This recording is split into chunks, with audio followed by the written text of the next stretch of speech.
Hey guys, this is Justin, and recently I've got a commercial shoot coming up for a local barbershop, and it kind of got me thinking, what are the videos gonna be like, what is the format, and most importantly, what are the settings? So today we are going to talk about the best 6 settings for your camera regardless of what model it is.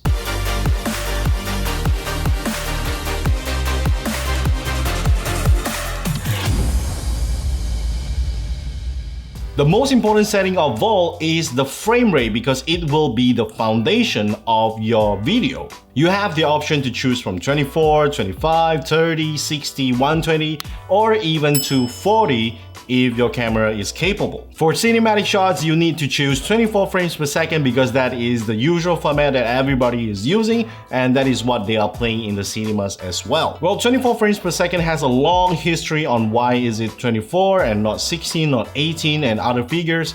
And if you want to read more about that, I'll link the page that I read about it in the description below. In simple words, you can choose whatever frame rates that you want to shoot at, but if you're shooting in a higher frame rates, means that your footages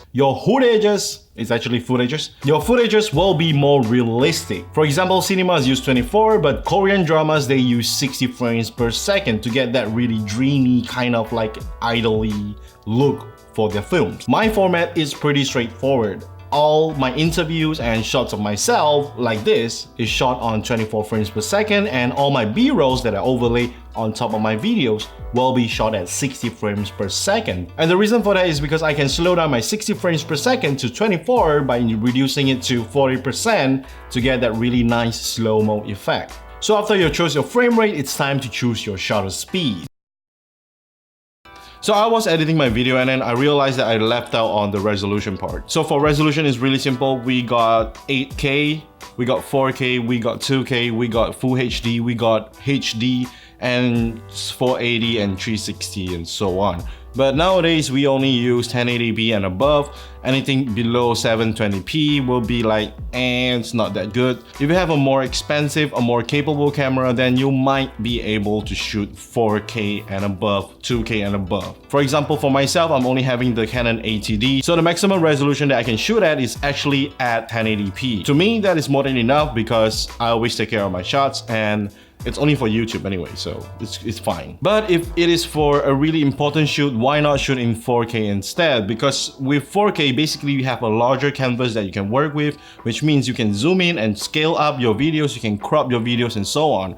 With 1080p, you are basically limited by the canvas size itself. But whenever you're shooting in 4K, make sure that you have enough storage and also your computer or your laptop is able or is capable to edit the videos later on, because 4K has a lot of information. Other than resolution itself, if your camera is capable of shooting in 10-bit format, then please go for it, because 10-bit is basically like an enhanced version of the resolution itself. It has more details in the videos itself, so there's no problems in sharpness and clarity, stuff like that. That's all, back to the video.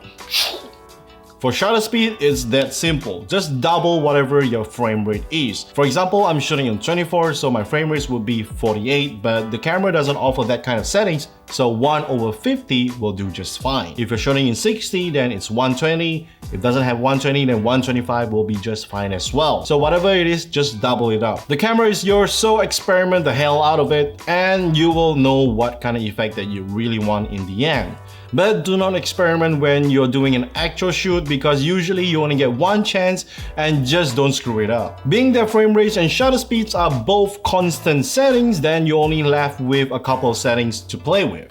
For example, ISO. ISO is all about how sensitive your sensor should be on light. So the higher your ISO, the more sensitive it is to lights. But if you bump up your ISO too much, then you're gonna have a lot of noise in your videos. Some people may prefer that, but a lot would actually prefer a clean footage. The recommended settings on ISO would be not more than 6400 on full frames cameras, 3200 on APS-C cameras, and 1600 on M4 If the scene that you're shooting in is really dark and you're already at the max level of your ISO before it gets really noisy, then it's time to bump up your aperture. Essentially, aperture is the measurement of how much light is hitting your sensor. The larger the aperture, the more light is entering. Simple, right?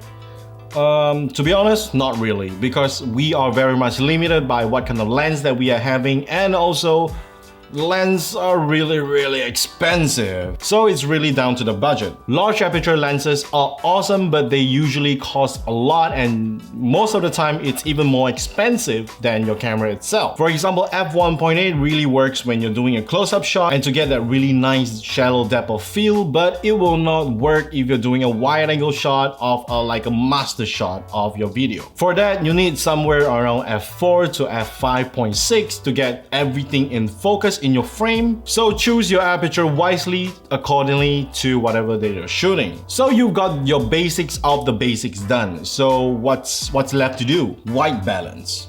Simple rule. If you're shooting outdoor with natural lighting from the sun, for example, then you should set your white balance to 6500 K. K stands for Kelvin, is the measurement of temperature and stuff like that, yeah. And if you're shooting indoors with artificial lighting, like for example right now, then set your white balance to 3200 K. But don't feel like you have to stick with these two numbers only and not play around with anything else, because sometimes you want our footages to be a little bit warmer or just a little bit colder. Fortunately, our cameras are really smart nowadays and you can just leave them at auto, but under one condition, given that your light doesn't really change that much. So if I were to be shooting on a project or on a commercial shoot with other videographers working at the same time, the first thing I would do with him is to sync up on our white balance. Because the worst thing that you want is to have your footages look completely off, like it's from two different cameras while it's on the same shoot. Ultimately, you can fix and color grade your footages in post-production,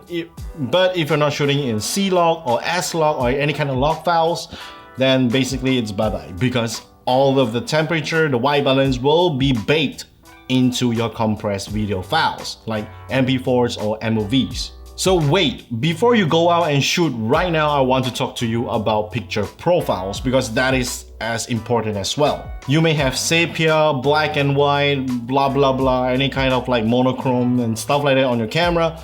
Do not use them. Instead, go for a neutral look by customizing your own picture profile. I'll have my picture profile right here, somewhere here. Mainly because you want the option to color grade your videos later to add some sugar, spice, and everything nice, like the shadow, the contrast, the black, the highlights, and stuff like that. If your camera is capable in shooting log file, which is the raw file equivalent in the world of video, then please do so. You will have much more flexibility later on. So the truth is, there is no best settings for any kind of video, because our scene and our lights and our environment is constantly changing. So number one is to practice. Number two is to experiment all the time during your spare time, not during production time. The world of filmmaking offers a huge learning curve, and this is why it is so exciting, because everything is constantly changing and you have to adapt to it. You have to use your knowledge beforehand to set the right setting for that particular shot that you want to take. You'll meet new people, exchange knowledge, sharing knowledge, and you will find out that everybody is different. Anyway, that's all for this video, and I hope you guys learned something today. Subscribe to my channel if you haven't, and don't forget to hit that bell button beside. Like if you like this video, and again, thank you for watching. Until next time, bye bye.